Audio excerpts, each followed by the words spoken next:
Let's talk about my favorite subject is composition. Why?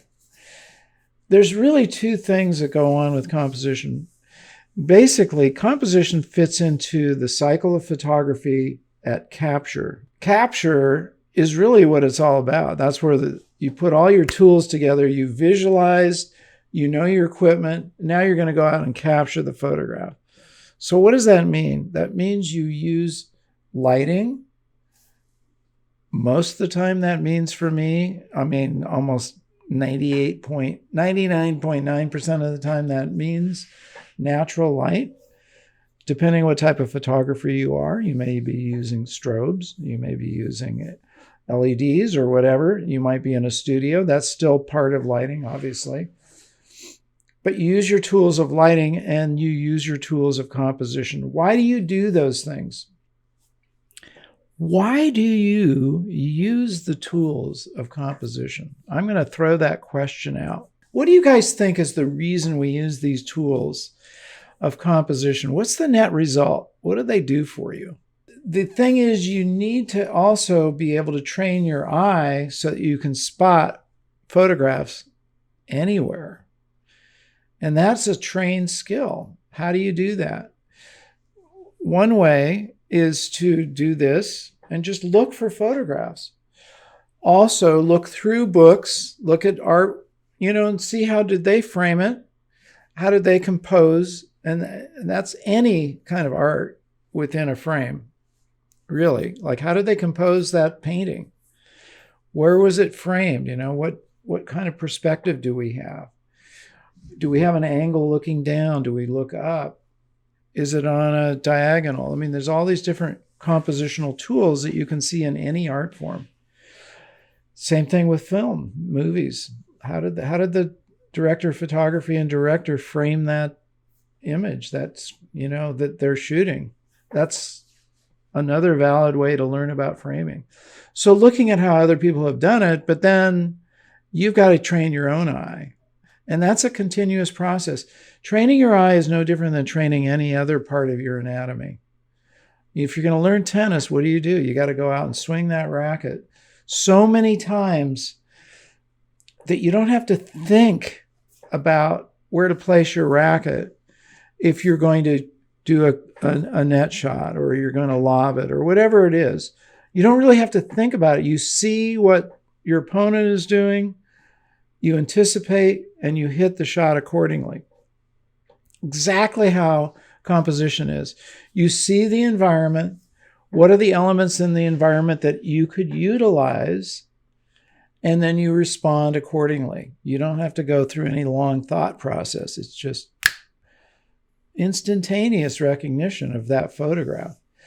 So to help you guys spot photographs everywhere, does anybody have an answer yet? Why are we doing composition anyway? But to help you, I have created, I've written a book on the 83 compositional tools, but I've also created a short form of that, which you can put on your phone and carry around with you so you can get instant inspiration. And let's go ahead and take a look at that, Jared. There it is. It's called the Composition Field Guide, and it's meant to be used on your phone. You're out and about and you go, wow, I just need some inspiration. There's some directions. Keep going. There's table of contents. Don't worry about all that.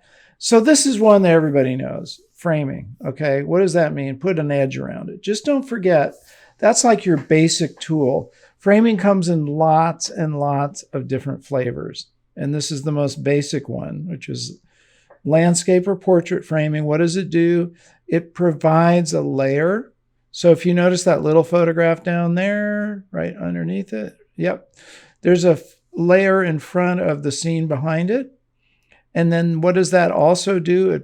It not only creates a layer, but it then focuses your eye on the background. So that's number one. Don't ever forget about framing. Use it all the time. Shooting things in landscape or portrait mode. Here's the thing. Go back up. So we have two different views of deer. They're both in Yosemite. Landscape because I wanted a kind of a broader feeling of, what is going on behind them with Half Dome and the fact that there's several deer grazing. And then below that, I took a portrait of a deer. Okay, I'm using portrait mode. But I want you to remember that these things have nothing to do with whether you're taking a portrait or you're taking a picture of a landscape. That those just happen to be called that. You can take plenty of portraits in landscape mode, and some of the best portraits, my favorite by Arnold Newman, he shoots in landscape. And you should, regard any subject matter, whether it's, quote, a landscape or a portrait, just decide which framing mode you want. And this worked out well for the deer because I wanted to focus on the deer. I also want those verticals going up there with the trees, so I am emphasizing the verticalness of that photograph. The deer is standing up straight and the trees are up, right? So it kind of helps get that across. Let's see a couple more here.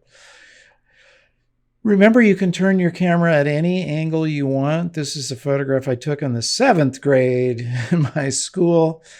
And I didn't use an iPhone, but I tilted it at an angle, which turned out later, I found out was 18 degrees. I didn't know that at the time.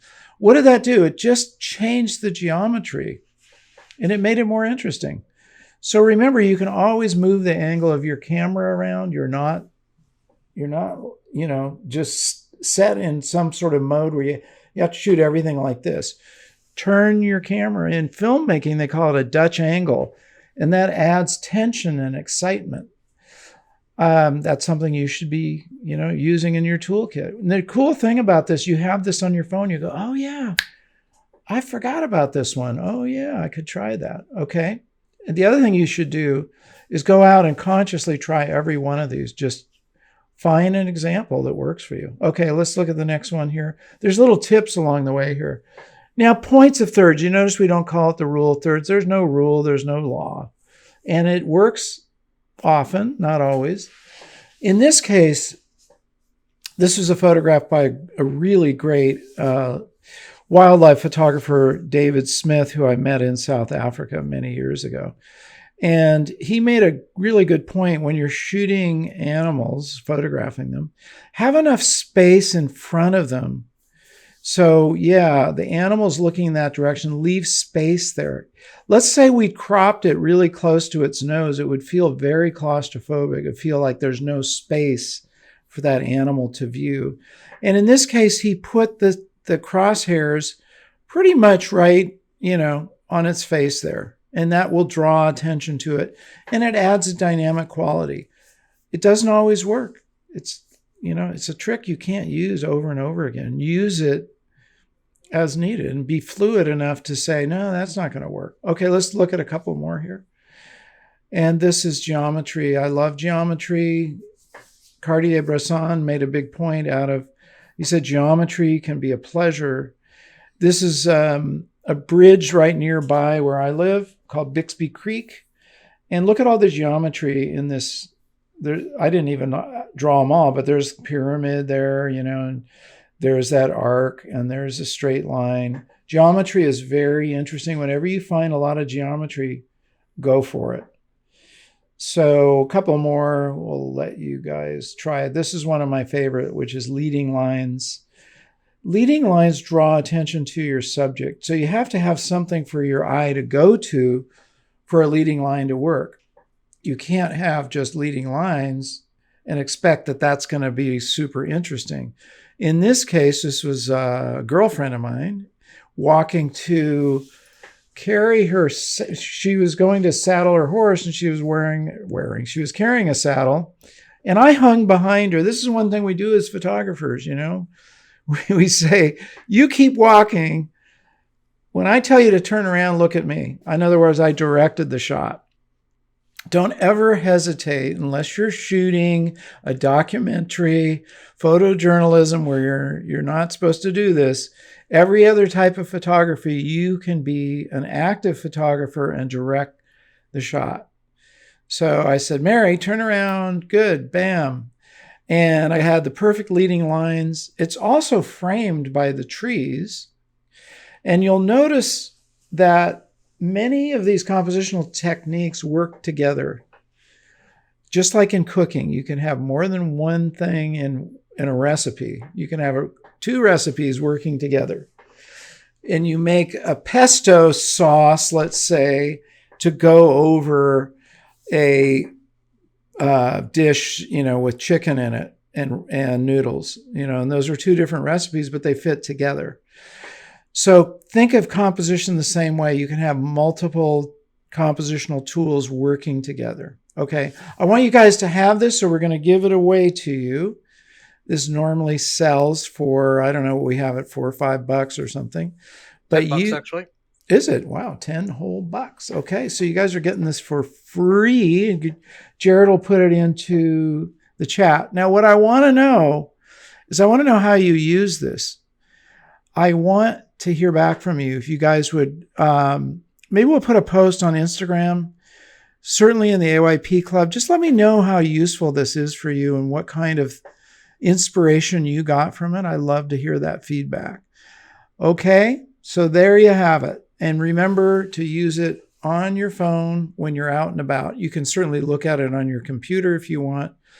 The link comes with different variety of ways you can view this. You can get a PDF. You can have a viewer. It's very handy. It's a new service that we started using. Okay. Please subscribe and enable the bell so you don't miss any of our new shows. Like the video and please share it and leave your comments. I love hearing from you. And remember to get out and capture your own images of life.